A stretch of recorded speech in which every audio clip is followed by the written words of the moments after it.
Hello.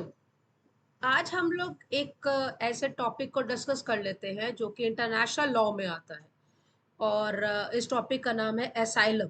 Asylum का मतलब होता है आप किसी को शेल्टर दे रहे हो, आप एक्टिव प्रोटेक्शन दे रहे हो, जो कि एक्सटेंड करता है यहाँ पर पॉलिटिकल रेफ्यूजी को from one state to another state. अब थोड़ा सा हम लोगों को ये भी लग रहा होगा कि ये तो कुछ हम लोगों ने section 52A Indian penal code 1860 में हार्बर के नाम से पढ़ा है, तो कुछ मिलता जुलता ही हमें साउंड कर रहा है।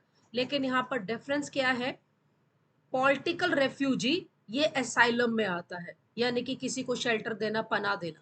वहीं पे सेक्शन 52A जो इंडियन पीनल कोड का है वो बात करता है आपका कि आप किसी भी पर्सन को अगर इवेड कर रहे हो from apprehension, except section 157 and 130 जहां पर वाइफ हस्बैंड को और हस्बैंड वाइफ को कर रही है।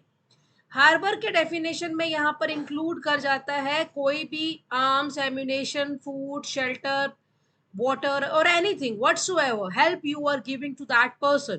और वो पर्सन कौन है? वो एक एक्यूज्ड है, उसको हार्बर कहा जाता है इंडियन पिनल कोड में। वहीं पे अगर कोई पॉलिटिकल रेफ्यूजी है जो एक स्टेट दूसरे स्टेट में उसको एक प्रोटेक्शन दे रहा है, शेल्टर दे रहा है, that is called as your asylum. Asylum जो है यहाँ पर हमारे पास आर्टिकल 14 में universal declaration of human rights कहता है हर एक बंदे के पास राइट है सीख करने का, इंजॉय करने का दूसरी कंट्रीज में एसाइलम को, कि वो प्रोसिक्यूशन से अगर बचना चाहे तो वहां पे वो सीख कर सकता है।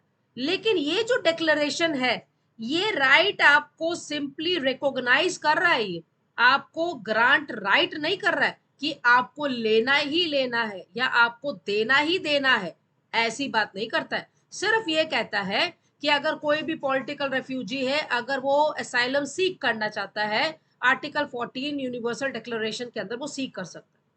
यहीं पे हमारे पास आ जाता है कि भी इसके टाइप्स क्या है असाइलम के। तो असाइलम के टाइप्स जो है हमारे पास टू टाइप्स के आते हैं। एक है आपके पास टेरिटोरियल असाइलम, दूसरा है extra territorial asylum. Territorial asylum में हम लोग यहाँ पर इसको देखेंगे, जैसे कि मान लीजिए कि इसको ग्रांट एक स्टेट करता है अपने ही टेरिटरी में, जो कि एट्रीब्यूटेबल है आपके पास टेरिटोरियल सोवरेनिटी अपने स्टेट का, उसको जो भी असाइलम देता है। यहाँ पर एग्जांपल के तौर पे हम समझ लेते हैं 1959 का एपिसोड है, जहां पे दलाई लामा और उसके तिब्बतियन फॉलोअर्स जो है वो एक इंडिकेशन करता है आपका टेरिटोरियल सोवरेनिटी, जिसको इंडिया ने प्रदान किया था। वहीं पे अब बात आता है कि एक्स्ट्रा टेरिटोरियल असाइलम क्या है। एक्स्ट्रा टेरिटोरियल असाइलम वो स्टेट है जहां पर आप असाइलम जहां ग्रांट कर रहे हो अपने ही एम्बेसी में, फॉरेन कंट्रीज में या पब्लिक वेसल में।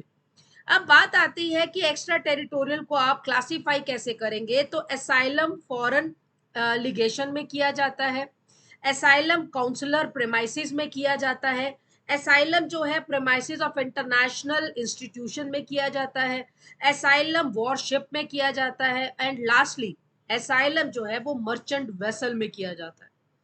डिस्टिंक्शन टेरिटोरियल और एक्स्ट्रा टेरिटोरियल असाइलम के बीच में इंटरनेशनल कोर्ट ऑफ जस्टिस ने असाइलम केस में एक्सप्लेन किया था, जो कि है कोलंबिया वर्सेस पेरू का।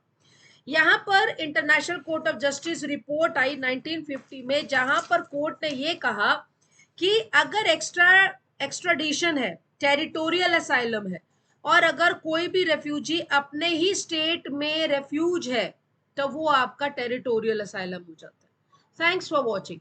अगर आपको कोई भी ऐसा किसी भी टॉपिक पे अगर आप चाहते हैं कि भी हम कोई डिस्कशन करें, कोई वीडियो बनाए, कोई लेक्चर दे, you are most welcome for that. Thank you for watching. Bye bye.